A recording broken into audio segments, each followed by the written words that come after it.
Vamos abrir as nossas Bíblias, todos nós, no livro de Jonas. Vou esperar você abrir o texto. Se você quiser acompanhar nosso ministério, a nossa vida, você pode procurar lá no Instagram, Edmar Fonseca 10, @Edmar Fonseca 10, clica lá e você segue, tá bom? Facebook, Edmar Fonseca, você pode achar lá no Facebook a gente também, e aí conhecer um pouquinho do nosso trabalho, do nosso ministério, ok? Jonas, vou esperar você abrir nesse texto. Parabéns pelo batismo hoje de manhã, gente. Vitória, né? Festa no céu, tristeza no inferno. Deus é bom, maravilhoso, coisa boa. Parabéns àqueles que tiveram essa coragem. Deus abençoe ricamente a vida de vocês. Muito bem, gente. Jonas, se você achou o texto, você podia dizer amém onde você está? Vamos dar um amém assim lá no pé do anjo, gente? Vamos, amém, gente? Diga amém lá no pé do anjo, lá em cima. Amém, gente? Amém? Muito bem, Jonas, eu queria falar com você hoje à noite, trazer uma palavra ao seu coração que tem por esse tema, o valor do mensageiro, tá bom? Então esse é o tema, você pode escrever. Eu não sei se está gravando, pastor Joel? Lá, está gravando? Muito bem, depois vai gravar, se você achar que é interessante, você pode pedir para o pessoal da mídia, e assim ouvir quantas vezes for necessário, e compartilhar com as pessoas, a fim de que elas aprendam a respeito da palavra do Senhor. Diz assim, versículo 1 do capítulo 1, do livro de Jonas: a palavra de Yahvé veio a Jonas, filho de Amitai, com esta ordem: dispõe-te e vai à grande cidade de Nínive, e prega contra ela, porque a sua malignidade subiu até a minha presença. Mais uma vez, a palavra de Deus veio a Jonas, filho de Amitai, com esta ordem: dispõe-te e vai à grande cidade de Nínive, e prega contra ela, porque a sua malignidade subiu até a minha presença. Olha, esse curto texto que nós estamos lendo, ele é digno de apreciação por várias razões. Pelo menos uma delas deve comover o nosso coração, porque nesse exato momento, você há de convir de que Deus está falando com um homem chamado Jonas. Isso por si só já é digno de apreciação. Você parar para refletir e em seu coração se alegrar com o simples fato de ver que este Deus, tão poderoso, tão extraordinário que é, e tão cheio de atividade, em dado momento, reserva tempo para falar com uma pessoa. No caso, Deus estava falando com Jonas. E o que Deus está falando com Jonas é algo surpreendente, porque diz respeito ao estado de uma cidade. Essa cidade tem nome, ele diz Nínive. E essa cidade, ela desenvolve uma prática de vida que não passa desapercebida perante os olhos do próprio Deus. Deus simplesmente comunica a Jonas o que esta cidade estava vivendo ou fazendo até o presente momento. Deus diz que lá existia malignidade tal que subia até a sua presença. O fato é que o que aquele povo em Nínive estava realizando não podia passar desapercebido de Deus, ou perante os olhos de Deus. Isso nos dá a dimensão do conhecimento, ou pelo menos do entendimento, do quanto Deus observa, sabe e conhece a respeito das ações dos homens. Veja que Deus está falando de uma forma enfática a respeito do estado de uma cidade toda. Como Deus conhece, como Ele sabe. Se você, por exemplo, parar para pensar nessa característica de Deus, onisciência. Oni significa todo, ciência, conhecimento. É justamente esta característica que está sendo ressaltada quando Deus fala com Jonas. Eu conheço, eu sei o que esse povo tem realizado. Quando você lê o Salmo 139, por exemplo, lá você vai ver essa característica divina em destaque, quando o salmista diz: palavra nenhuma subiu à minha boca, e o Senhor já a conhece. O Senhor conhece o meu levantar e o meu assentar. E se há uma coisa corriqueira em nossa vida, diz respeito a nos levantarmos e nos assentarmos. A aplicação é muito simples. Deus conhece mesmo as coisas mais simples de nossa vida, como levantar e se assentar, quanto mais as complexas. Não há nada que Deus não saiba, não há nada que Deus não conheça, não há nada que Deus não veja. Nos dias pós-dilúvio, Gênesis capítulo 11, quando Deus estabeleceu confusão por conta do que os homens edificavam, Torre de Babel, Deus simplesmente viu o que estavam construindo. Por essa razão enviou confusão, porque Deus sabe, Ele vê todas as coisas. Deus estava falando com Jonas a respeito desse estado, falando do comportamento daquele povo.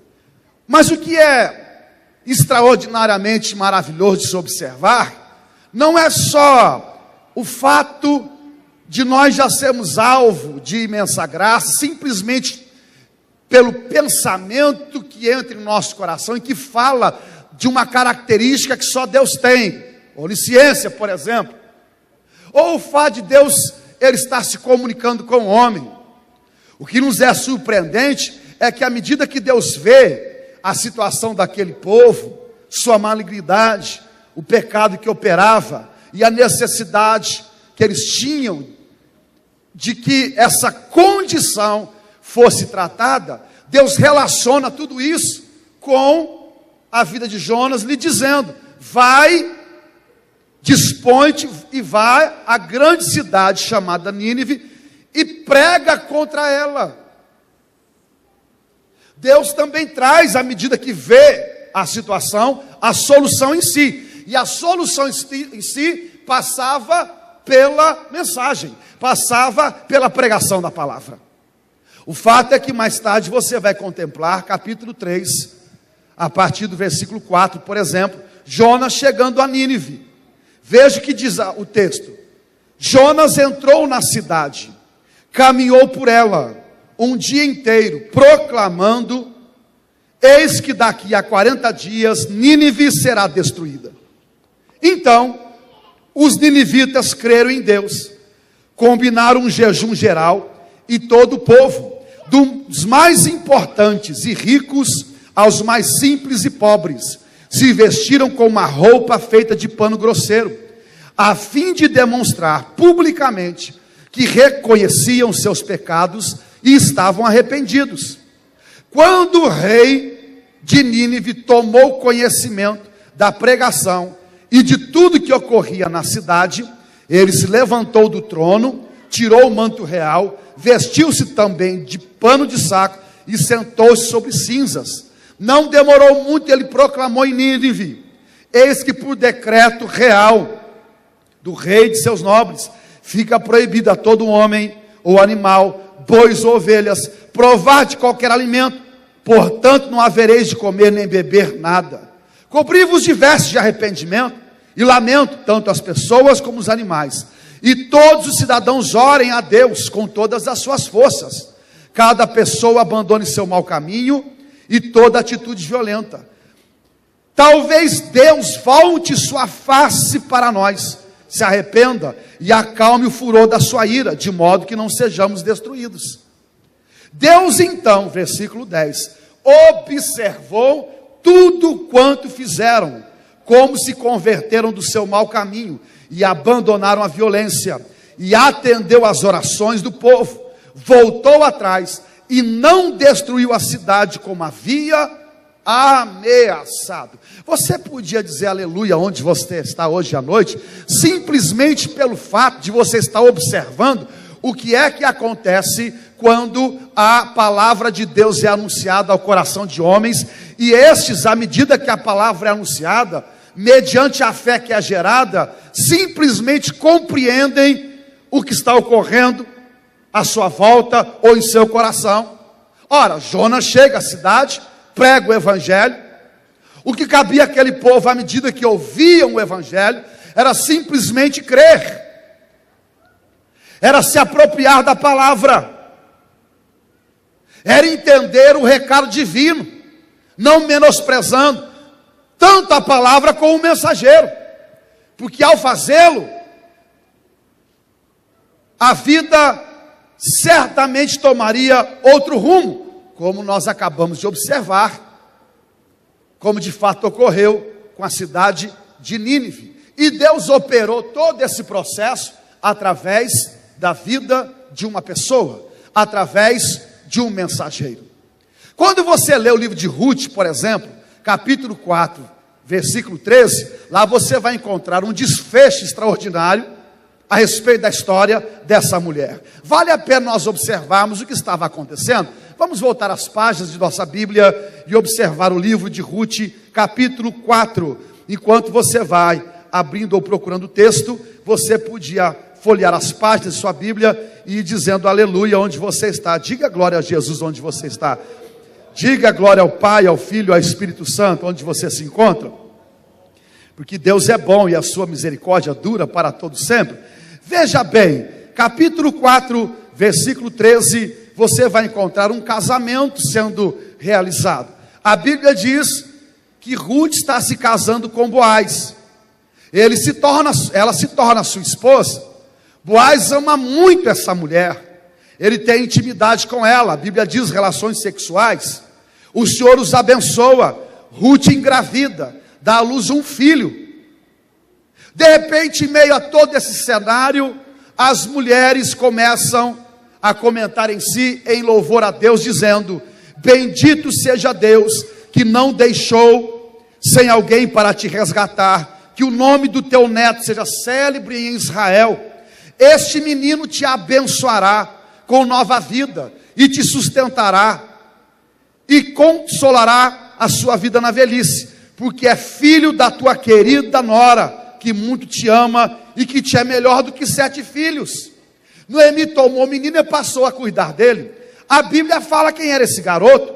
O seu nome era Obed. Final do versículo 17. Obed foi o pai de Jessé, que por sua vez se tornou pai do grande rei Davi. Ora, nós estamos observando o final de uma história de uma riqueza imensa.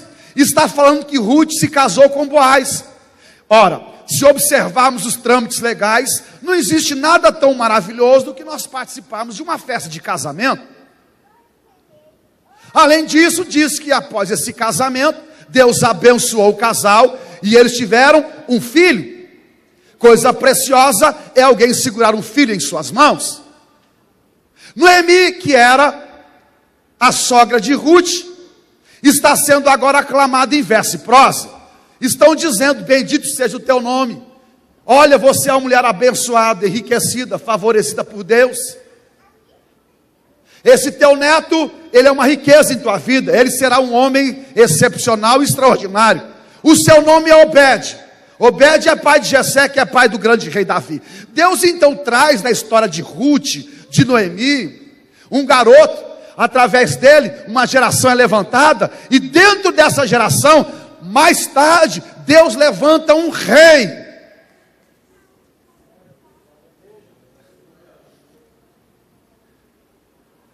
Quando Deus fala desse rei, o menciona dizendo: achei a Davi, um homem segundo o meu coração. Davi é um dos personagens mais citados nas Escrituras. Quando Deus falou de Jerusalém, relacionou ao seu nome, cidade de Davi. Poeta, amado do Senhor, um homem extraordinário. Esse menino nasce na família de Ruth. Nós olhamos o final dessa história e ficamos impressionados com o que Deus estava realizando. Mas o fato é que nem sempre foi assim. Quando se olha para um passado um tanto distante, você vai perceber que essa família que agora está colecionando um final de jornada com êxito, sendo coroado de uma maneira extraordinária, nem sempre viveu um mar de rosas. Se você observar o capítulo 1, por exemplo, você vai descobrir Noemi saindo de Belém e indo para Moabe. A razão de sua mudança é porque em Belém as coisas estavam difíceis, e eles tentaram a vida em Moabe, terra dos moabitas. E Ruth não se encontra no cenário nesse exato momento. Noemi vai com seu marido e com seus 2 filhos. Lá em Moabe os seus filhos se casam. E é lá em Moabe que surge Ruth, ela é moabita. No entanto, em Moabe, se você observar o capítulo 1, por exemplo, versículo 3, lá em Moabe, Elimeleque morre, e Noemi fica viúva. Versículo 5, não demorou muito para que os filhos de Noemi, Malom e Quilion, também morressem em Moabe. E a Bíblia no verso 5 diz que ela ficou só, sem os filhos e viúva. Isso era uma tragédia anunciada, sem precedente algum. Não havia mais homens em casa, não havia mais descendência. O que havia era Noemi e 2 noras. Além do que, Noemi se encontrava em terra estranha, em Moabe, lugar onde se adorava a deuses estranhos, onde a idolatria era praticada com muita naturalidade, povo que sacrificava seus filhos a deuses estranhos. Ela estava longe de Belém, casa do pão, e agora desamparada, sozinha. O que seria do futuro dessa mulher? Foi quando algo aconteceu em Moabe. Foi quando uma situação rompeu sobre o coração de Noemi. Algo extraordinário se sucedeu. Versículo 6. Vamos observar, olha o que o texto diz. Um dia. Diga um dia. Mais uma vez, diga um dia. Quem sabe esse dia chegou para a sua vida hoje à noite? Quem sabe um dia. Um dia. Um dia Noemi soube em Moabe que Deus visitava seu povo, provendo-lhe boas colheitas. Olha, Moabe distava a 75 quilômetros de Belém. Naquela época, a forma de comunicação não era tão aprimorada como hoje. Hoje você há de confiar, você comunica algo pelo WhatsApp e a pessoa recebe do outro lado do mundo. As coisas não funcionavam assim naqueles dias. O que nós ficamos impressionados é que Noemi, em determinado dia, ela soube daquilo que Deus estava fazendo em Belém. Alguém passou por Belém, alguém presenciou a graça de Deus em Belém, alguém viu que Deus estava visitando o seu povo em Belém, alguém passou por aquela terra e viu as maravilhas do Senhor acontecendo naquela localidade, e ao presenciar tamanho feito, passou a divulgar e a comunicar o que Deus operava em Belém. A notícia alcançou outras terras, o evangelho avançou. Nós não sabemos quem foi o evangelista, que boca santa foi usada, que pessoa que Deus se utilizou, mas o fato é que lá em Moabe, uma mulher necessitada, desamparada, sozinha, ouviu falar que Deus visitava seu povo em Belém. Agora o assunto era com ela. Deixa eu lhe perguntar hoje à noite, quando você ouve falar que Deus está visitando o seu povo em determinado lugar, que Deus está se movendo, que Deus chegou mais perto, que Deus vai estar em determinado lugar, que em determinada região Deus está operando, que tem milagre lá, que tem bênção, que na casa de pão tem fartura, que na casa de Deus tem milagre, que Deus opera, que Deus fala, qual é o seu posicionamento? Que atitude você vai tomar? Ora, Noemi podia muito bem ficar alheia ao assunto e dizer, eu não vou me mover, eu sou sempre assim, vou morrer assim, Gabriela, e ficar por lá mesmo. Mas ela ouve. Ela ouve uma palavra, veja o que ela faz. Versículo 6. Então ela se aprontou para deixar Moabe. Ela se levantou, ela falou com as suas noras e decidiu não fazer mais parte de Moabe. E passou a ir em direção a Belém. E lá em Belém, quando chegou, Deus começou a operar algo especial na vida de Noemi e de Ruth, ao ponto de nós compreendermos o final de sua história.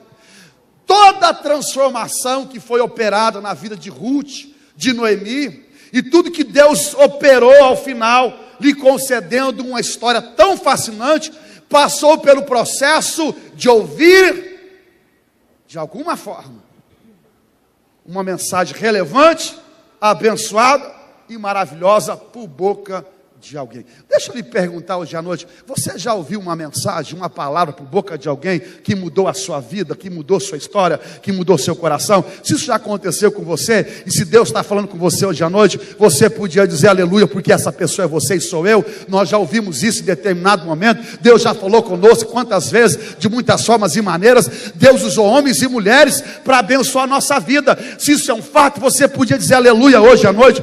Você podia dizer glória a Jesus hoje à noite. Diga aleluia hoje à noite. Paulo e Silas estão em Filipos, pregam o evangelho.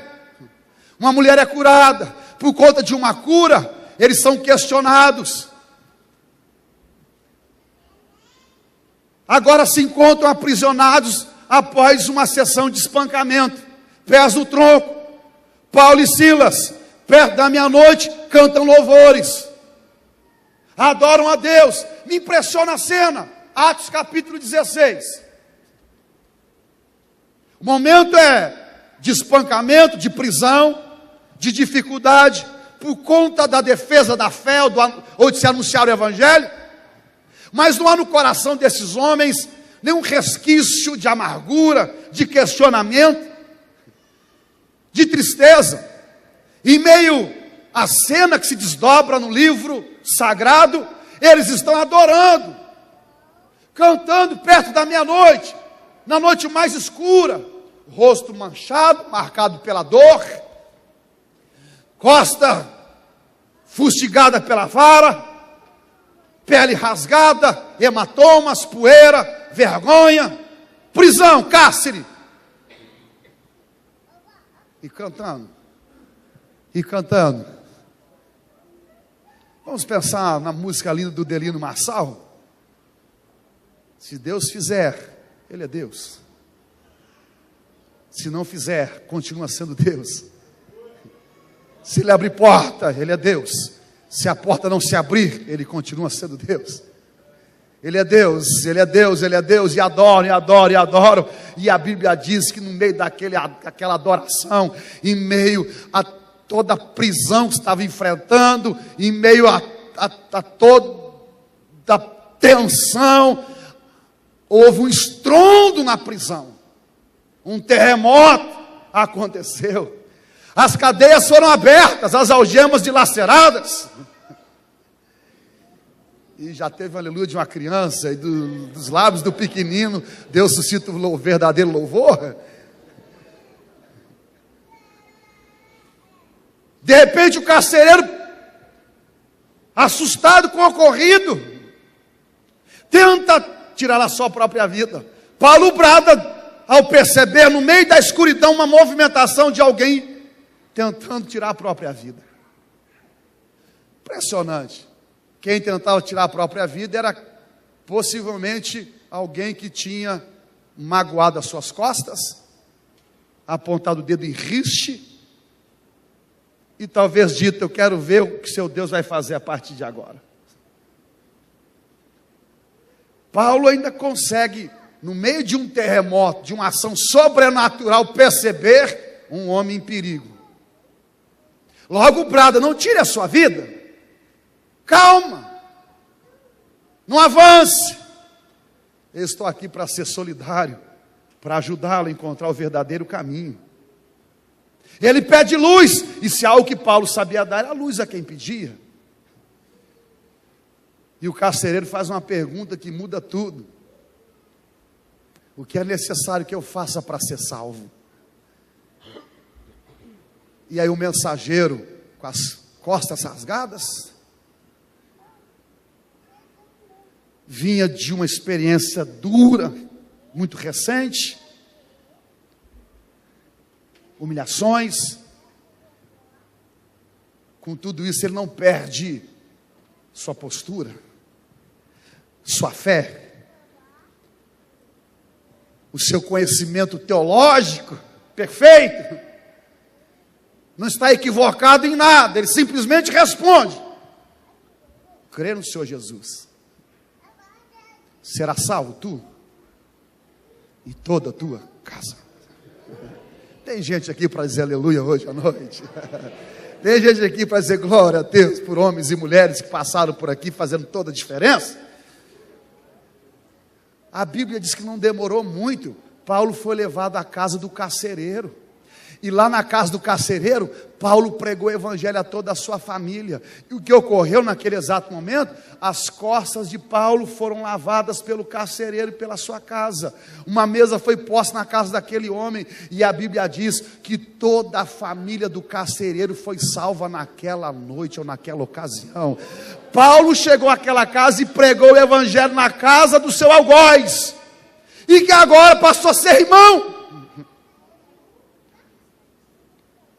Eu fico imaginando naquela mesa, as lágrimas, o choro, não é de tristeza, é de alegria, a experiência que Deus trouxe àquela família, a Paulo, a Silas, o que Deus estava fazendo, e como Deus usou a pregação do Evangelho, para que alguém fosse agraciado e fosse salvo.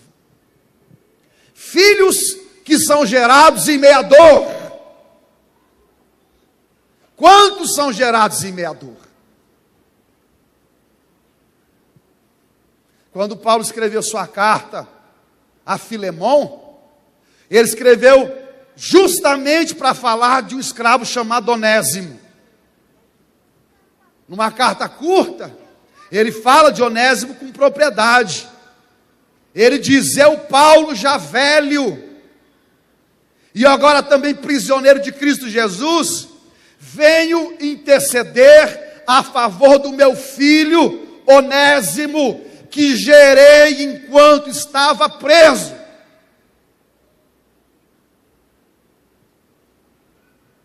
Nos ocorre pensar que esse homem vivia um momento pessoal difícil.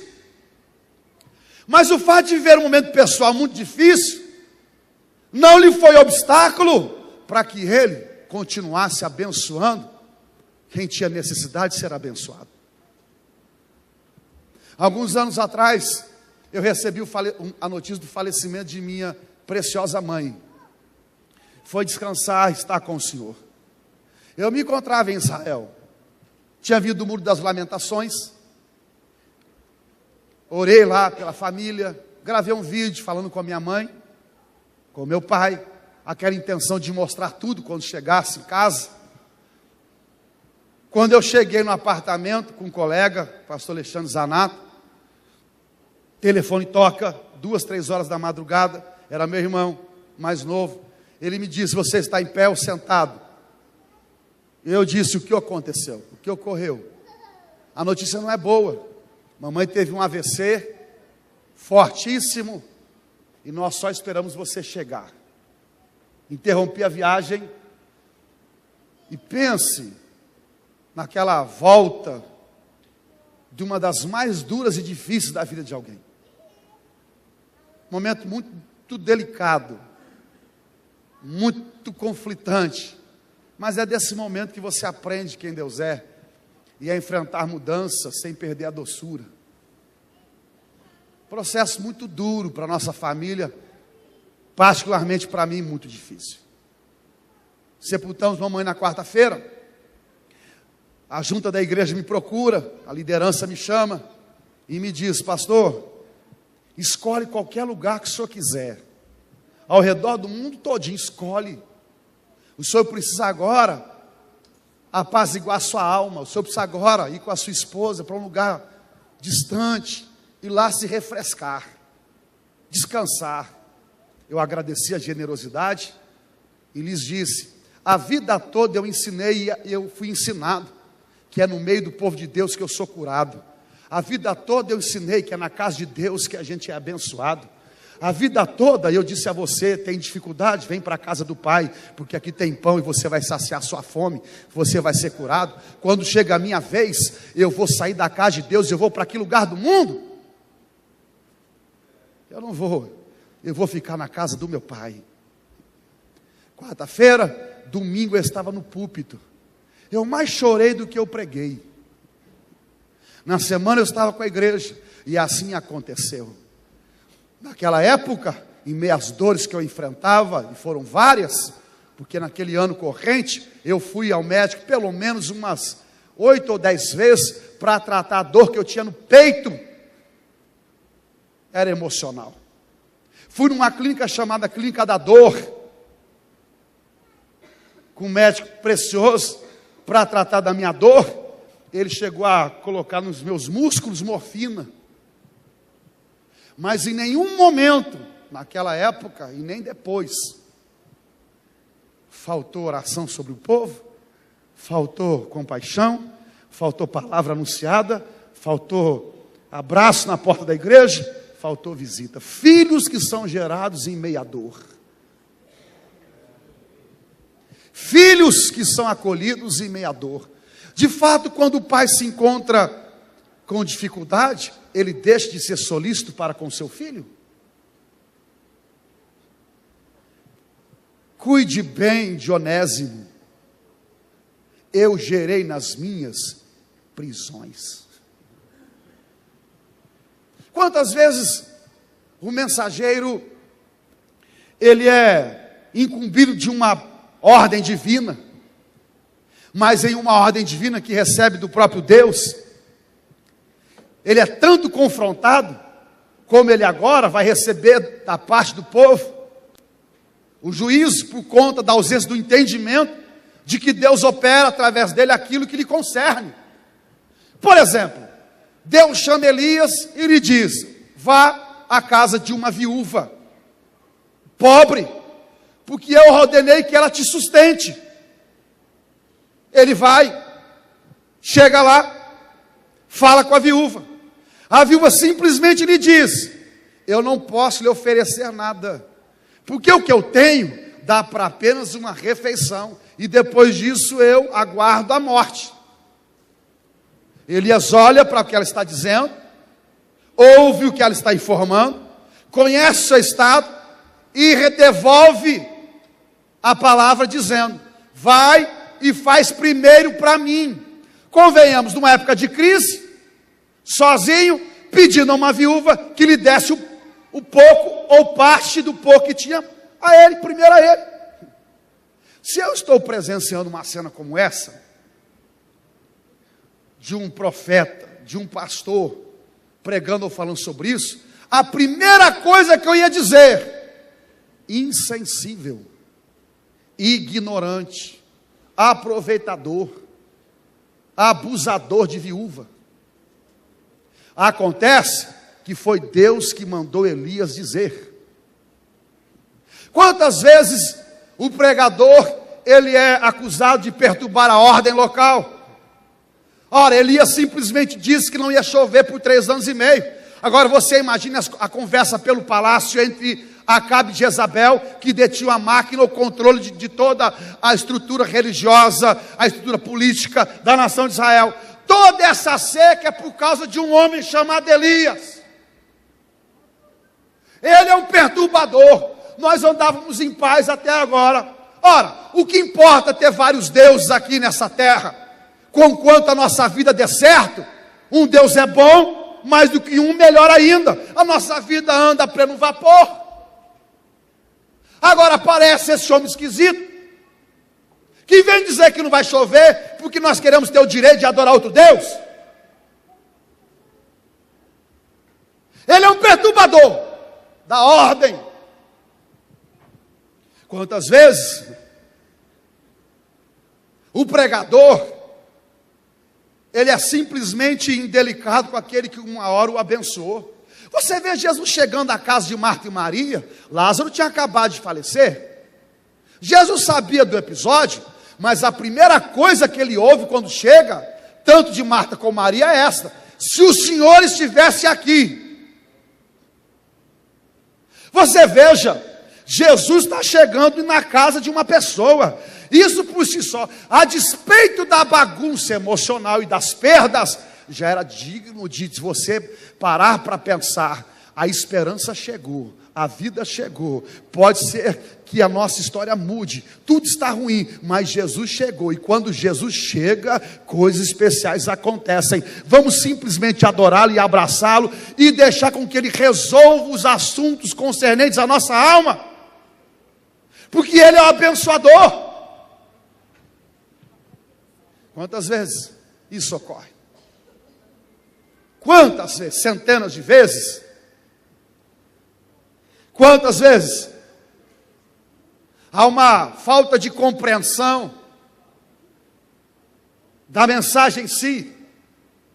É recado de Deus para a sua vida, mas por conta de confrontar as suas ações, você simplesmente prefere não fazer uma autoimagem real ou uma autoanálise real de sua vida.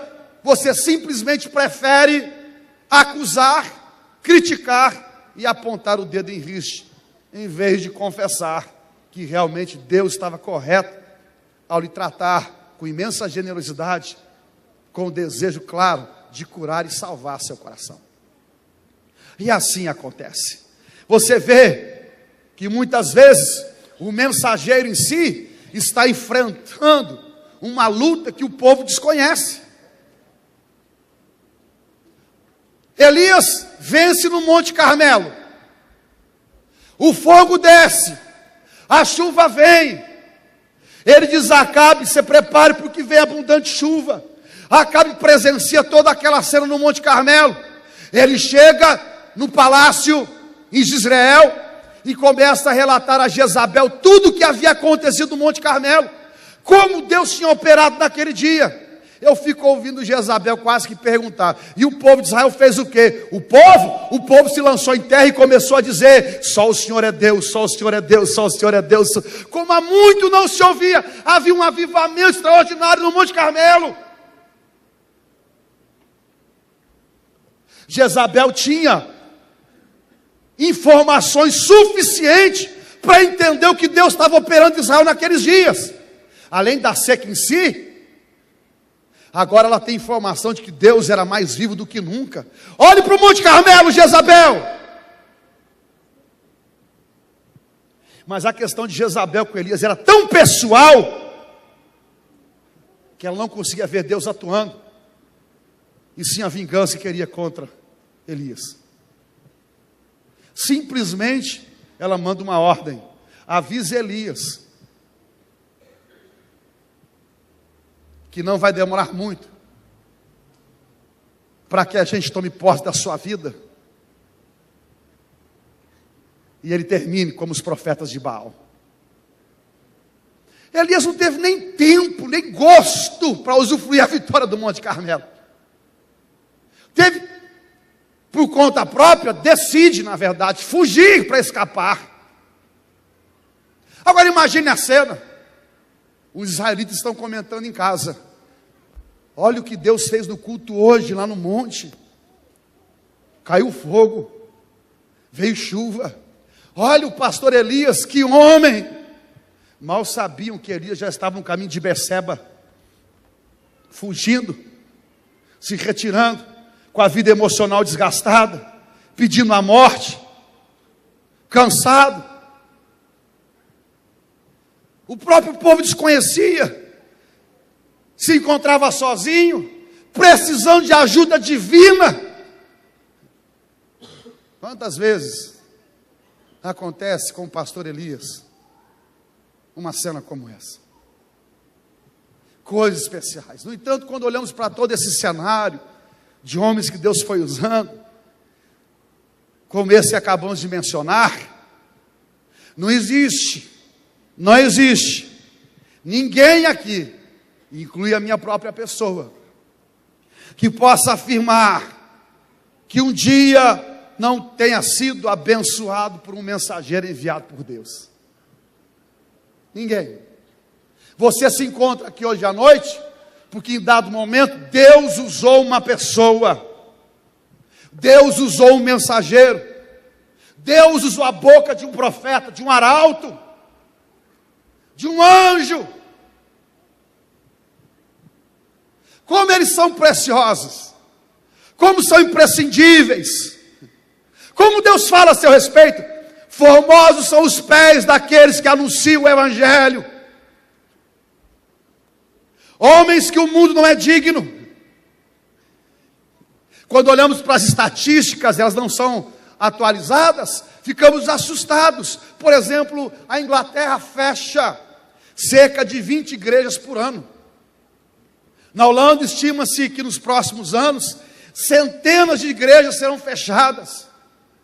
Nos últimos 30 anos do século passado, mais de 1.500 templos cristãos se tornaram obsoletos. Muitos foram comprados por muçulmanos, se tornaram mesquitas, boates, teatros. Acrescido a esses fatos, muitos foram martirizados aonde viviam. Quando compreendemos o valor e a seriedade do assunto, compreendemos por aquilo que o próprio Jesus disse: erguei os vossos olhos e observai os campos, eles estão brancos e preparados para a colheita. A seara é grande, mas poucos são os trabalhadores. Alguns anos atrás eu estive na África, conheci um pastor chamado Samuel. Nós fomos lá para Moçambique, no meio da aldeia. O pastor Samuel, ele demora, quando sai de casa, para visitar todo o povo que está debaixo do ministério da igreja.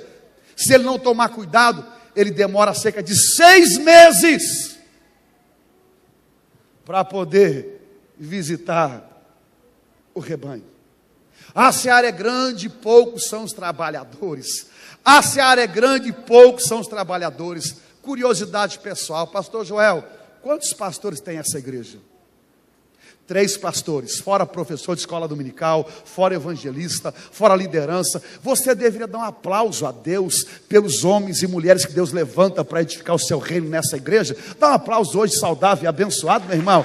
Dê um aplauso precioso, um aplauso querido. Dê um aplauso.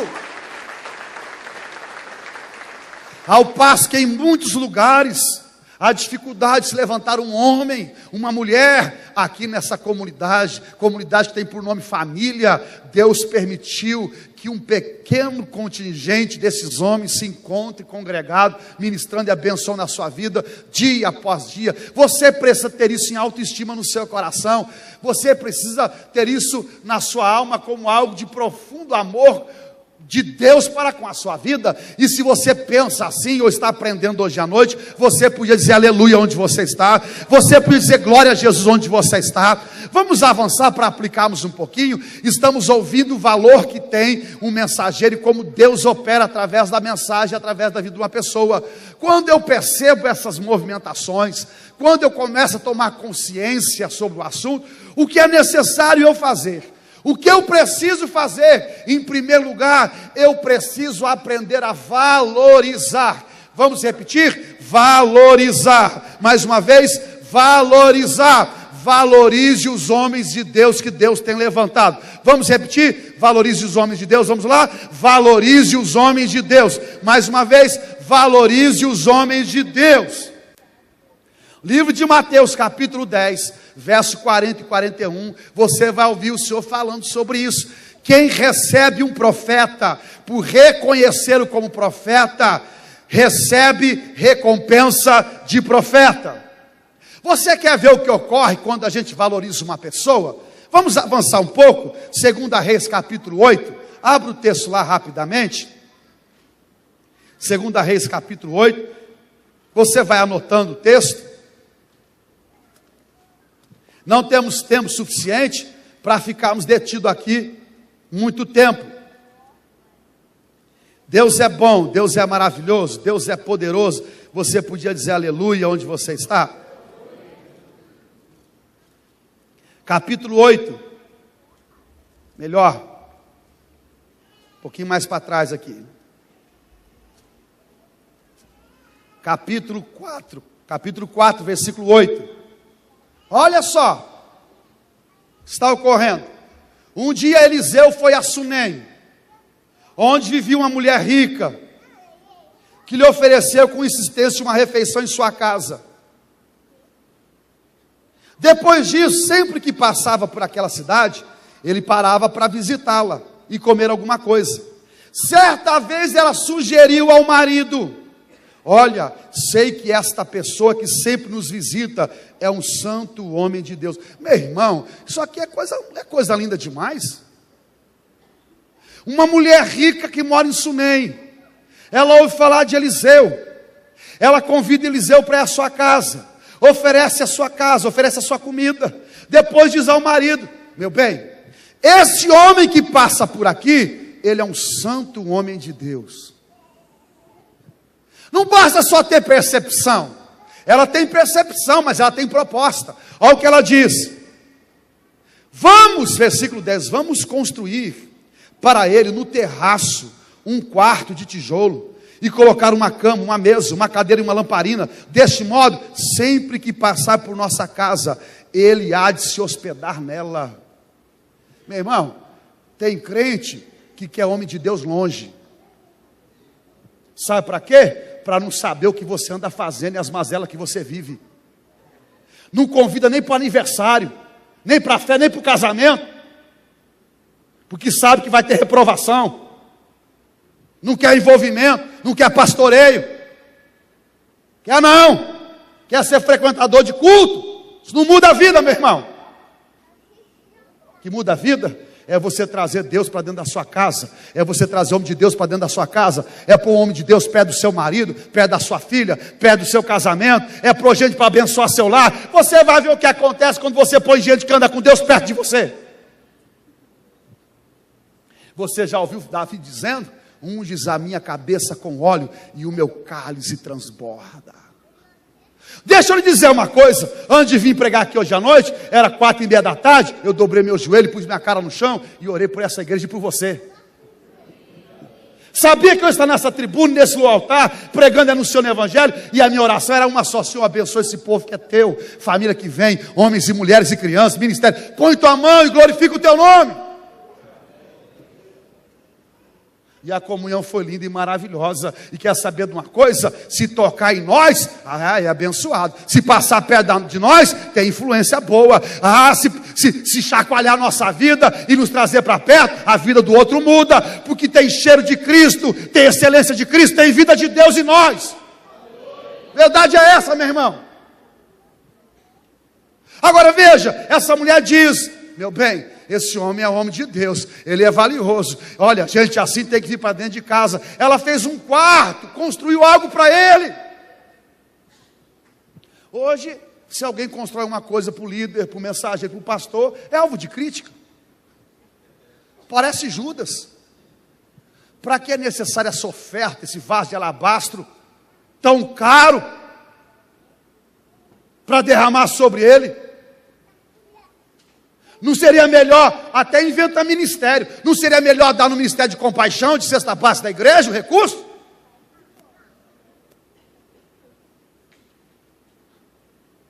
Se o pastor aparecer com um carro bom. Olha, meu irmão, ele é o representante da igreja. Você quer que ele represente você de que jeito? De carroça? Ô pastor, estava bom até agora. Estava bom. Continua bom, meu irmão, porque nós temos que aprender a valorizar. Essa mulher valoriza. Um dia, Eliseu está sendo tão bem cuidado, tão abençoado, que ele faz uma pergunta. Ele chama Geazi e diz: olha, essa mulher tem abençoado tanto a gente, será que não tem nada que a gente possa fazer por ela? E aí sabe o que ele descobre? Embora rica e abençoada, ela não tinha filho. Olha o que acontece, vamos observar o que acontece? Vamos ver? Versículo de número 15. Vai, chame-a. Geazi foi e chamou, e ela chegou à porta. E Eliseu lhe declarou: por volta dessa época, no ano que vem, terás um filho nos braços. Ela ponderou: não, meu senhor, não iludas a tua serva, homem de Deus. Entretanto, assim como Eliseu lhe afirmara, a mulher sunamita engravidou, e no ano seguinte, no tempo certo, deu à luz um filho. Ah, meu irmão, quando você valoriza, Deus abre a madre, Deus multiplica a vida, Deus concede sonhos, Deus abençoa. Quando você favorece, quando você valoriza, Deus opera coisas extraordinárias. Diga para quem está pertinho de você: valorize, valorize, valorize o homem de Deus, valorize o mensageiro, valorize. Escute o que eu vou lhe dizer: se você não valoriza, é porque não entende, ou é porque não acha importante, ou pior, é porque despreza. Agora eu vou lhe dizer: um dia Davi estava voltando, junto com a arca do Senhor, fazendo festa e dançando e dançando. Mical, a sua esposa, viu e menosprezou Davi no seu coração. Davi abençoa o povo, oferece pão, ora por eles, vai para casa. E em casa Mical simplesmente menospreza. E a Bíblia diz que Deus fechou a sua madre e ela nunca teve filho, porque menosprezou. Quando a gente valoriza, Deus põe a mão. Quando você menospreza, a porta fecha. Ah, pastor, tem mais contexto aqui para a gente aprender? Deixa eu lhe dizer uma coisa: quando você honra o mensageiro, quando você honra o mensageiro, você honra aquele que o enviou. Você honra o remetente. João capítulo 13, versículo 20. Jesus disse assim: quem receber aquele que eu enviar, estará me recebendo. E quem me recebe, recebe aquele que me enviou. Quando você recebe o mensageiro, você está honrando aquele que o enviou. Olha, irmão, deixa eu lhe ensinar. Nós temos que aprender e glorificar o nome do Senhor. Um dia Davi, na sua necessidade, enviou mensageiros para falar com Nabal, para pedir algo a Nabal. Nabal era um homem rico. Quando os mensageiros chegam para falar com Nabal, pedindo algo, era a época da tosquia, era a época de colheita. Olha o que Nabal diz aos mensageiros de Davi: quem é Davi e o filho de Jessé para que eu lhe dê alguma coisa? Menosprezou os mensageiros de Davi. Eles voltam para falar com Davi, e Davi sentiu que o assunto era de ordem pessoal, havia um insulto. Davi simplesmente disse aos seus homens: tomem a espada na mão, tão certo como a ofensa foi dada, amanhã que não sobre nenhum homem, nenhuma criança, ninguém vivo da casa de Nabal. Ah, se não fosse uma mulher maravilhosa chamada Abigail, que intercedesse a favor de sua casa, porque desonrou os mensageiros que Davi enviou. Quando você honra quem Deus envia, você honra o próprio Deus, e a sua vida é abençoada, e a sua vida muda. Você pode dizer: olha, nós já tivemos, irmãos, conflitos de ordem absurda. Dias atrás, bem na verdade, ano passado, final do ano, eu fui socorrer uma família, porque tinha tido um pecado de proporção moral na família, e eu fui lá atender, eu fui ajudar, fui falar com o cunhado, e com a irmã, de uma garota que tinha adulterado, uma tragédia. Chego para socorrer todo mundo, e aí o cunhado olha para mim no meio da conversa, e me diz assim: o senhor é o culpado.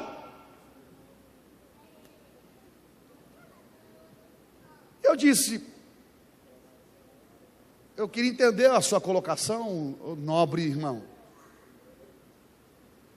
É porque o senhor não toma conta da igreja? É porque... Gente, pensa. E aí a mulher dele começou a ficar assim, nervosa com o marido.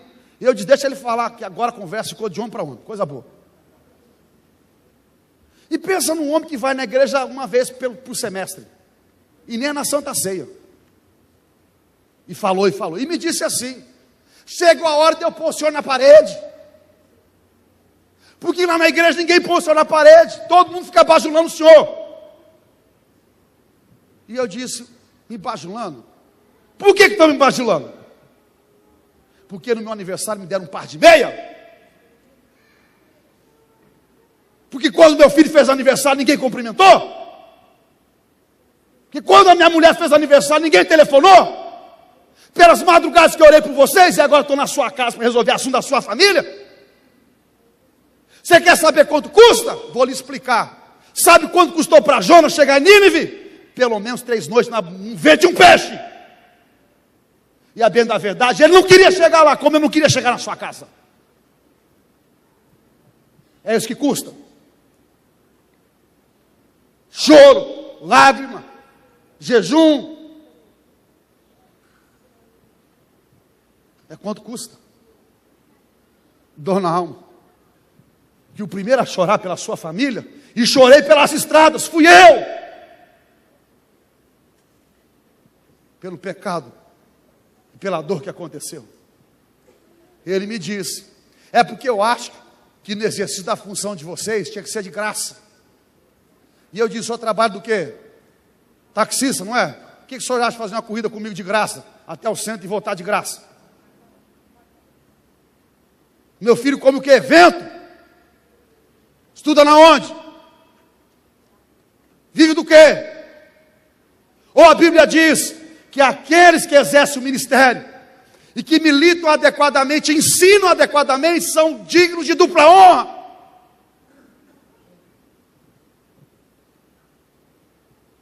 Bom, no final, ele me abraçou e dizia assim: ô pastor, o senhor me ganhou.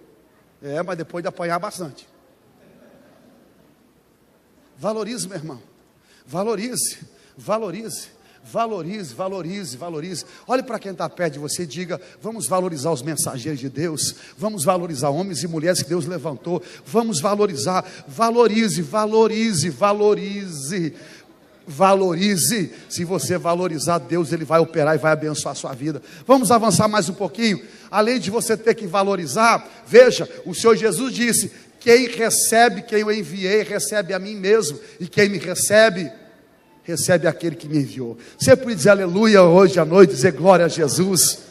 No segundo momento, querido, é muito importante, além de valorizar, você entender esse conceito. Quando Jesus falou sobre a sua igreja, Ele disse assim: eu edificarei a minha igreja, e as portas do inferno não prevalecerão contra ela. Você podia glorificar a Deus hoje à noite, porque você é vencedor, você é realmente vitorioso, porque é Cristo, a prerrogativa da edificação é dele, é Ele quem edifica a sua vida. Você podia dizer aleluia, porque é Ele quem edifica a sua igreja. Diga aleluia. Agora Ele edifica a sua igreja, aleluia, gente. A igreja de quem que é? É dele. Quem é o cabeça da igreja? É ele. Quem que formou e idealizou a igreja? Foi ele. Se é uma verdade, você podia dizer amém onde você está? Quantas vezes você foi edificado na igreja? Se alguém foi edificado na igreja, diga aleluia hoje à noite. Quem encontrou Jesus na igreja? Diga aleluia hoje à noite. Quem foi abençoado na comunhão na igreja e curado? Diga aleluia hoje à noite. Quantas vezes você entrou achando que tinha terminado, acabaram tudo, e Deus através do mensageiro ergueu sua vida, te animou, e você com aquela comida caminhou 40 dias e foi uma revolução? Quantos podem dizer aleluia por isso hoje à noite? Tudo isso é uma verdade. Agora, se é uma verdade, por que você anda admitindo concorrência com aquilo que te fez bem? Por que você anda criando concorrência com a igreja? Pastor, não crio, cria sim, quando você faz seu churrasco ao domingo e não veio para o culto.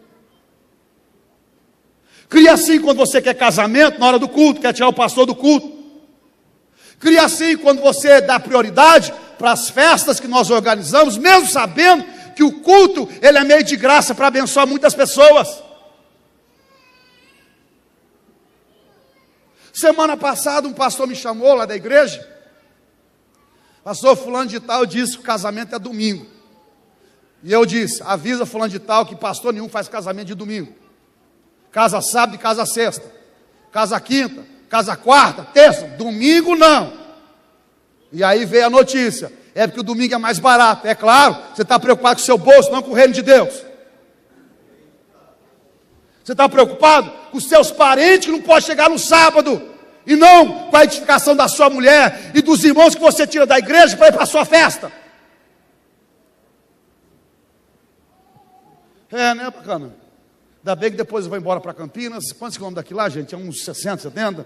E tudo bem, gostou, o pastor conserta tudo aqui, aleluia. É ou não é, meu irmão? A bem da verdade, alguns não vieram no batismo de manhã para assistir o clássico São Paulo e Corinthians.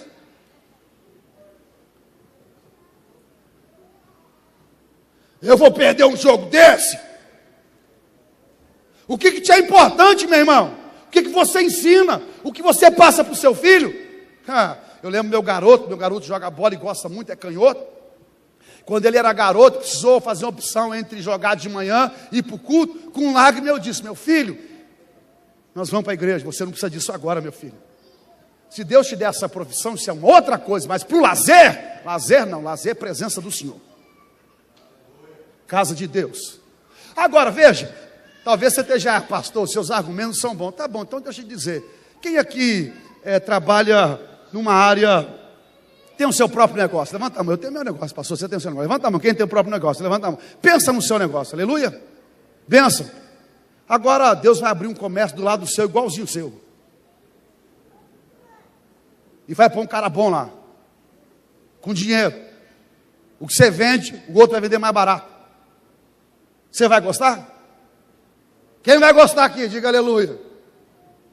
Você não vai gostar, né? Você acha que Deus gosta da concorrência que nós levantamos com a casa dele? Com o trabalho dele, com o reino dele? Olha, quais são os meios da graça? Deixa eu explicar doutrinariamente. Meio da graça. Nós estamos aqui, a graça está lá. Existe um meio a percorrer. Nós chamamos na teologia de meios da graça. Eu estou aqui, eu quero chegar lá, eu quero crescer. Os meios da graça são comunhão, adoração, santa ceia, culto, louvor, palavra, jejum. Tudo isso é meio da graça. Agora Deus estabeleceu a comunhão. Nós sabemos que Deus opera, Deus cura, Deus fala, Deus usa o ministério, usa o pastor com a mensagem para edificar. E em vez de eu chamar minha família para ir para o culto, os meus parentes, eu chamo para o churrascão.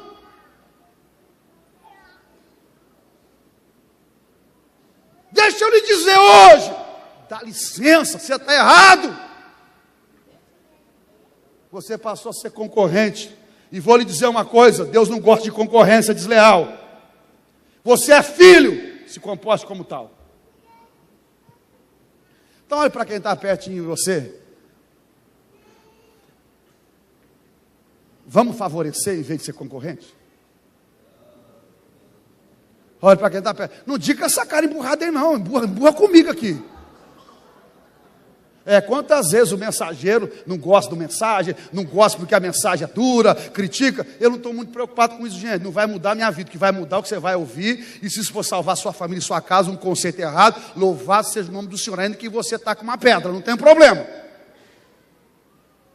Mas a bem da verdade, querido, não seja um concorrente, você vai perder. Não queira concorrer. Não concorra. Você foi salvo mediante a palavra. Você foi alimentado pela palavra. Você foi discipulado. Você vai morar no céu. Deus preparou lindas mansões para a sua família, para a sua casa. Deus sustenta pela palavra. O culto, ele opera em sua vida. A adoração flui sobre o seu coração. Deus derrama a graça. Deus, ele transforma seu viver. É tudo num ambiente santo como esse. Culto, serviço de adoração. E no culto tem situação que nós recebemos dele, mas tem parte do culto que nós devolvemos a ele.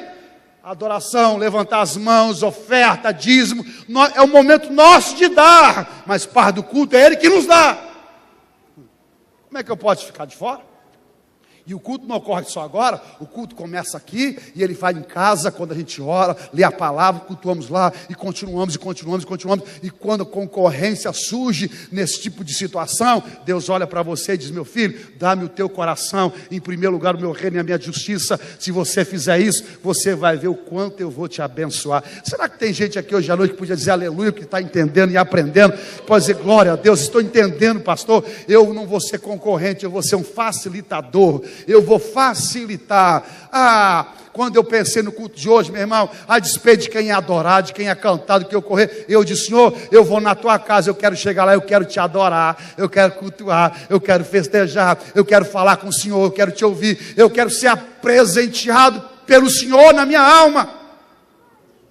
Vamos terminar, gente, porque a gente precisa terminar. Último lugar para a gente terminar: seja agradecido. Dá um empurrão aí de mineiro na pessoa que está perto de você, ou um empurrão nordestino mais forte, e diga a essa pessoa: seja agradecido, seja agradecido. Diga: seja agradecido, seja. Tem gente grata aqui porque foi salva por Jesus? Tem gente grata aqui porque foi salva por Jesus? Tem. Se tem gente agradecida, diga aleluia.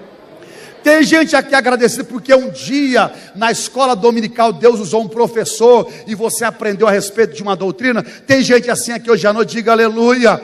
Olha, gente, eu me lembro de 2 professores meus de escola dominical: Gerson, Silvio Penteado, homens que edificaram a minha vida quando eu era garoto. Meu pastor, o primeiro pastor meu, pastor Marinésio. Como eu sou agradecido. Como eu sou agradecido ao meu pastor atual, o pastor Aguiar. Eu fui alimentado, eu fui edificado. Eu vou morar no céu, mas Deus usou a vida de pessoas. Sou grato. Eu sou grato. Pense um pouquinho na sua alma. Tem gente aqui que ouviu o evangelho da boca de alguém na faculdade, no trabalho, pelo vizinho, no culto doméstico, por irmão, por alguém, chegou na igreja, foi impactado com o evangelho, aceitou a Jesus. Seja agradecido por aqueles que Deus usou de uma forma decisiva em sua vida. Valorize, seja grato. Eu quero finalizar com essa ilustração. Um dia Abraão chama Eliezer, está preocupado com o seu filho Isaque. Ele ainda não é casado. Abraão já é velho, idoso em idade, tem muitos recursos, muita propriedade. Podia: olha, eu estou com a minha vida resolvida, Isaque que resolva dele. Preocupado com o filho, envia Eliezer para buscar uma esposa para Isaque. Eliezer chega a um poço, Mesopotâmia, se encontra com Rebeca, explica o que estava acontecendo.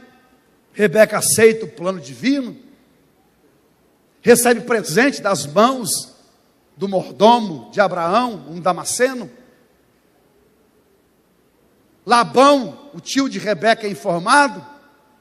Ela vem no deserto, ela vê um homem caminhando pelo deserto e pergunta: quem é aquele homem? E Eliezer responde: esse é o meu senhor. Ao encontro ali, a Bíblia diz que Isaque se encontra com Rebeca pela primeira vez, leva para a tenda de sua mãe, Sara, ama Rebeca, se casa com ela e é consolado em seu coração. Festa, Isaque está feliz, sua vida foi abençoada, ele foi alcançado em suas emoções, agraciado.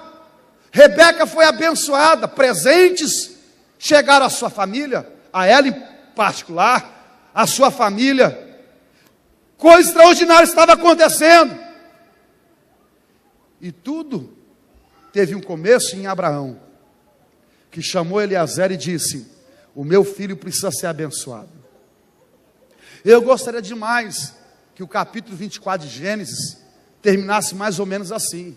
E após aquele casamento, Isaque, tendo a consciência do quanto for abençoado, reuniu parte dos presentes que ganhou, ou pelo menos foi em direção à tenda de seu pai Abraão, e pulou no seu pescoço e disse: papai, muito obrigado por tudo que o senhor tem feito por mim. Muito obrigado pela preocupação, pelo carinho e por tudo que o senhor preparou. Mas esse texto não se encontra lá. Por que Abraão fez? Porque quem é pai faz porque ama e não por aquilo que vai receber. Faz de graça e faz para abençoar. Eu quero louvar a Deus pelos ministros do Evangelho que tem nessa igreja, que muito amam a vida de vocês. Homens e mulheres que são valiosos, preciosos, que oram, que militam, que planejam, tendo em vista o reino, em especial a sua vida, você que é ovelha. Valorize, não seja um concorrente e seja agradecido. Homens que o mundo não é digno. A igreja em pé em nome de Jesus.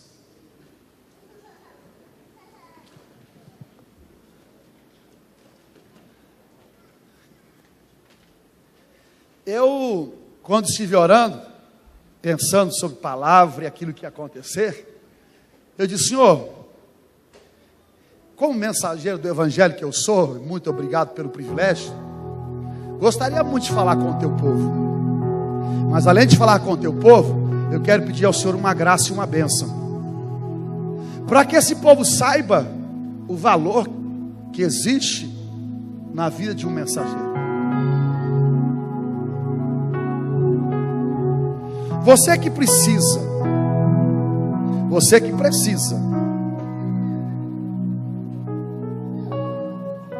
de que a sua vida mude radicalmente. Como nos dias de Israel havia uma seca muito grande, e Deus disse a Elias: apresente-se e diga ao rei que eu estou enviando chuva e que a seca terminou. Avise o que eu estou dizendo.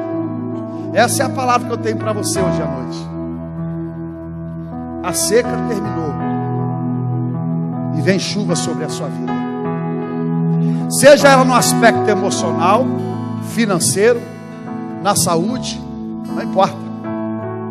Vim aqui como profeta de Deus sobre a sua vida, para lhe ensinar a respeito do valor de um mensageiro e como Deus o usa e como as coisas acontecem por intermédio de alguém que Deus se propõe a usar. Se você quer que essa chuva venha sobre a sua vida, saia do seu lugar agora em nome de Jesus.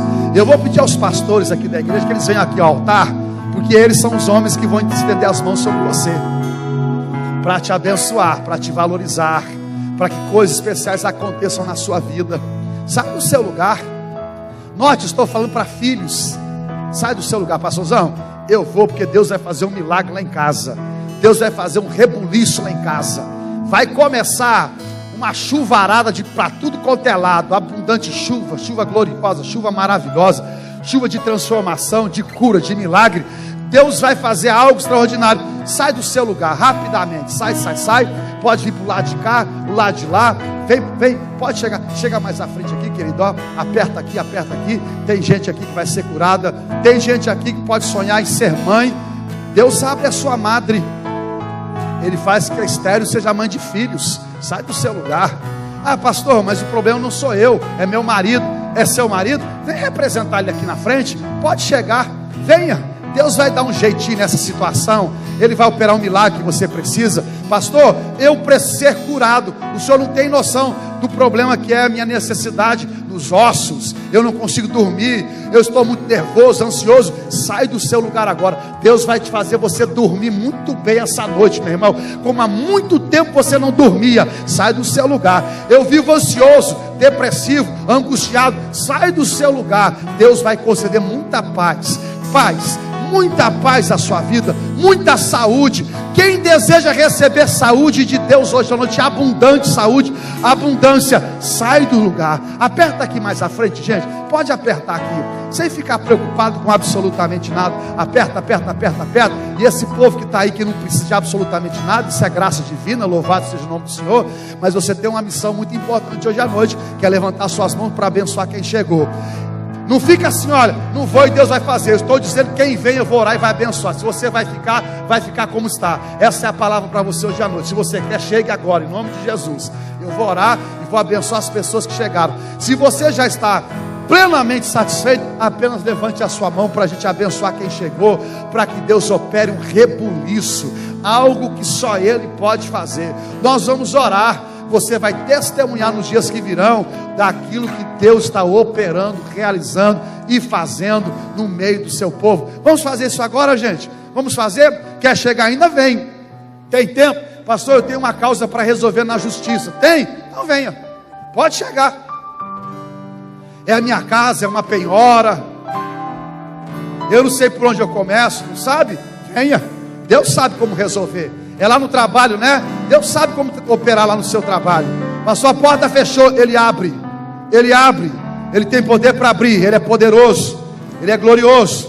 O que eu posso lhe dizer hoje, com muita ênfase, é que Deus vai enviar um tempo de renovo, de graça, de chuva sobre a sua vida, de coisas maravilhosas acontecendo sobre a sua família e sobre o seu casamento. Levante as suas mãos para cá. Pode levantar, querido, as suas mãos para cá. E você que chegou aqui na frente, só estenda a mão para receber onde você está. Os pastores vão colocar a mão sobre você, vão declarar a sua vitória. Olha o que a Bíblia diz: que Jesus veio para desfazer as obras do diabo e para trazer vida e vida em abundância. Abundância lá no grego é além, é muito mais, é extravagante, é muito mais além daquilo que nós pensávamos receber. Vida abundante é o que Deus tem para a sua igreja e para você hoje à noite. Abundância, rios de água viva, coisas maravilhosas. Levante as suas mãos para você receber. Tem gota de Deus caindo aí, tem graça de Deus caindo aí, tem porção de Deus caindo aí, tem milagre acontecendo já aqui, tem milagre no altar, tem operação de milagre. Levante a mão e comece a orar. Eu vou orar aqui do altar e você levante a mão. Pastor Zé Roberto, desce lá para pôr a mão nesse povo aí. Levante a mão para cá, começa a profetizar um milagre na vida desse povo. Milagre chega, chega, chega. Senhor Deus e amado Pai, santo, precioso e glorioso é o teu nome. Esta é a tua palavra e nós louvamos o teu nome por ela, Senhor. Aqui chega o teu povo sobre o teu altar. Aqui está o teu povo na tua comunidade, nesta tua casa. Pai, a tua palavra é anunciada. Como nós nos alegramos pelos mensageiros que o Senhor tem levantado para abençoar a nossa vida. Homens e mulheres que passaram pela nossa história e que de alguma forma contribuíram decisivamente para que a nossa vida fosse transformada. Nós te louvamos pela vida de cada um deles. E agora, Santo Pai, nós oramos para abençoar o teu povo. Oramos para abençoar os teus servos, para que eles recebam aquilo que só o Senhor pode realizar. Porção de alegria, de cura, de manifestação de graça, de poder, de unção. E agora, Pai, nós impomos as nossas mãos sobre o teu povo e declaramos sobre eles: receba, receba, receba cura, receba milagre, receba a porção de Deus sobre a sua vida, receba a transformação, receba, de graça te é dado hoje à noite pela operação do Espírito Santo. Receba, receba, receba chuva, receba transformação, receba cura emocional, familiar. Deus, opera um milagre na vida do teu filho, um milagre nessa casa, um milagre nas famílias, um milagre na vida do teu povo. Nós abençoamos essa igreja hoje à noite e declaramos sobre eles abundância, saúde, abundância. Pai, que toda enfermidade caia por terra em nome de Jesus. Que o teu filho descanse, que o teu filho, Pai, seja abençoado com aquilo que só o Senhor pode fazer. Nós operamos e ministramos cura e um novo tempo sobre a sua vida, em nome de Jesus. Glória a Deus. Dias atrás, um menino de 18 anos da nossa igreja, que tinha um problema no coração, uma válvula que não se regenera, um prolapso. Assim me contaram, guardei mais ou menos isso. 18 anos, tratamento. Ele foi no médico. O médico chamou os pais e disse: olha, eu não sei o que está acontecendo, mas o problema do coração dele regrediu um pouco. E o senhor sabe que esse tipo de situação não acontece, não é normal. O que temos que fazer? Volte daqui a alguns dias. E nós queremos uma saúde que vem do relacionamento com Deus. Deus começa a tomar tanto a conta do nosso coração e da nossa alma, ocupar tantos espaços, que a enfermidade começa a ter que sair mesmo. Não tem espaço mesmo. E aí foi pela segunda vez. O médico chamou os pais e disseram: eu não sei o que está acontecendo, diminuiu mais. Volte tal dia. Dias atrás o garoto foi de novo, fez outro exame.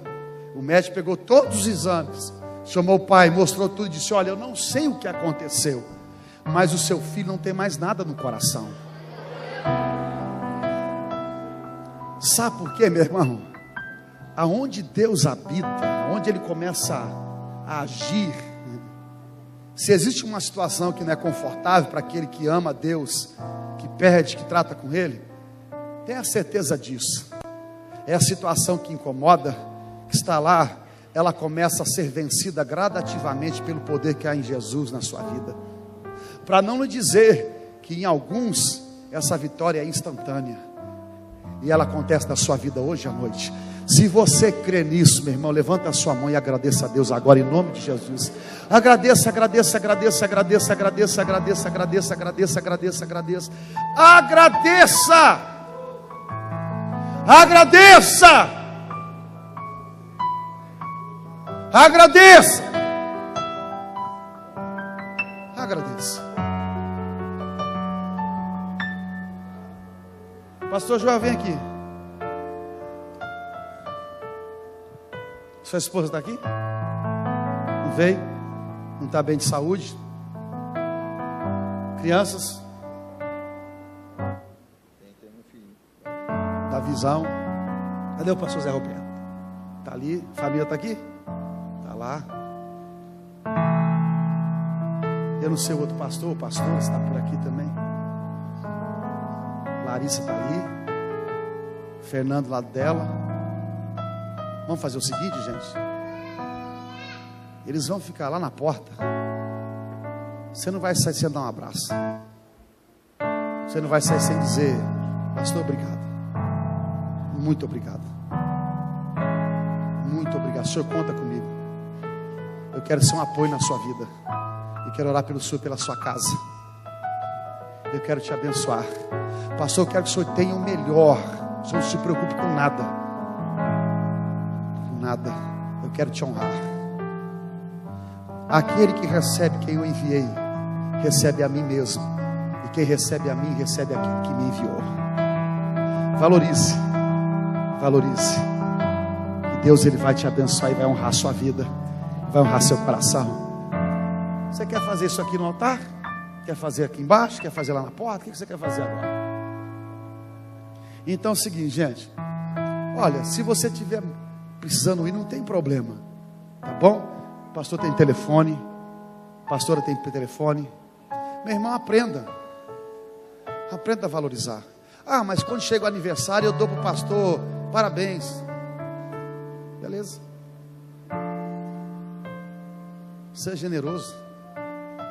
Faça como a sunamita. Você é um homem de Deus, meu bem, é um homem de Deus. Olha como o homem de Deus está andando.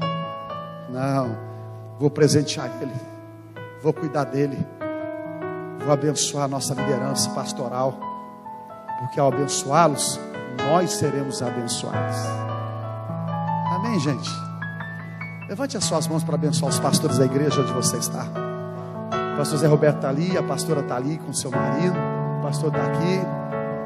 Você não sabe, filhos que são gerados em minha dor, você não sabe quantas noites se perde de sono. Levante a sua mão só para abençoar a família, a liderança que vocês têm. Declare a bênção sobre eles, declare. Libere a sua palavra, meu irmão. Diga: Senhor, eu abençoo, eu abençoo, eu abençoo.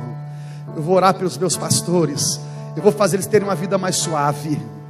Eu vou, Senhor, eu vou facilitar. Eu não vou mais falar mal. Eu não vou mais questionar. Eu vou ser um filho, uma ovelha obediente. Eu vou favorecer, Senhor. Eu vou presentear. Pai, nós abençoamos os pastores dessa igreja, a família pastoral. Abençoamos cada um deles. Seja com eles, meu Pai, com o ministério que eles têm. Põe a tua mão, Senhor. Nós te agradecemos pelo chamado que o Senhor deu a eles. A família pastoral, protege, guarda, que tudo vá bem, que não falte nada. Nos ajude a sermos provedores de tudo que eles precisam, Senhor. Do bom carro, do bom sustento, da boa comida, da boa casa. Ó Deus, que não falte nada sobre esses homens que pregam o evangelho, Senhor. Ó Deus, olha, nós entendemos hoje, uma cidade foi salva por intermédio da boca usada por Jonas, o Senhor usou Jonas. O Senhor usou, Pai, alguém para alcançar o coração de Noemi, de Ruth. O Senhor usou, Pai, Paulo para falar com o carcereiro. O Senhor tem usado homens e mulheres ao longo da história, profetas, homens santos, pelos quais o mundo não é digno. Nós abençoamos os nossos pastores hoje à noite. Nós queremos que o Senhor nos ajude a valorizar esse ministério, não só dessa igreja, mas o ministério de homens que levam a palavra do Senhor, homens que falam em Teu nome, homens que levam a palavra e a semente do Evangelho, homens que são santos e que são raros. Nós abençoamos a vida deles, meu Pai. Que o Senhor os visite, que não falte sobre eles o alimento, que não falte sobre eles a graça do Senhor. Nós assim abençoamos a vida deles em nome do Pai, do Filho e do Espírito Santo de Deus. E toda a igreja diga amém, diga aleluia, diga glória a Jesus. Eu vou terminar, gente, só mais um segundo. Eu tive com o pastor Luiz dias atrás, lá de Curitiba. Ele foi para a África, como eu fui. Ele foi numa região, num país. Ele me contou como as coisas lá eram. Eu fiquei abismado. Cultos como esse, o mensageiro prega, as pessoas são abençoadas. Sabe o que o povo lá começa a fazer? Começa a vir a direção do pastor, do líder, com oferta, vai enfiando. O Luiz Carlos me dizia assim: pastor, cara, eu fui tirano, eu vim aqui para abençoar, eu não vim aqui na África receber nada. E o pastor local disse: olha, é a expressão de gratidão. Receba, porque é melhor dar do que receber. Receba, receba, receba, receba, receba. E eu disse assim: meu Deus, nossa igreja podia aprender tanto com esses irmãos. Tem gente que fica aí: pô, pastor, falar de dinheiro. Se isso te incomoda, meu irmão, então faça diferente. Faça um bolo para a esposa do pastor. Compre um buquê de flor para a família pastoral. Abrace a filha do pastor. Você está vendo o pastor com dificuldade com o carro dele, tem 3, 4, 5 na sua garagem, não se comove. Devia ter vergonha. Muita. Valorize. Que ao valorizar, Deus, Ele vai te abençoar. Vamos aplaudir os homens que Deus levanta, as mulheres que Deus levanta para ministrar o Evangelho. Faça isso com muita alegria no seu coração.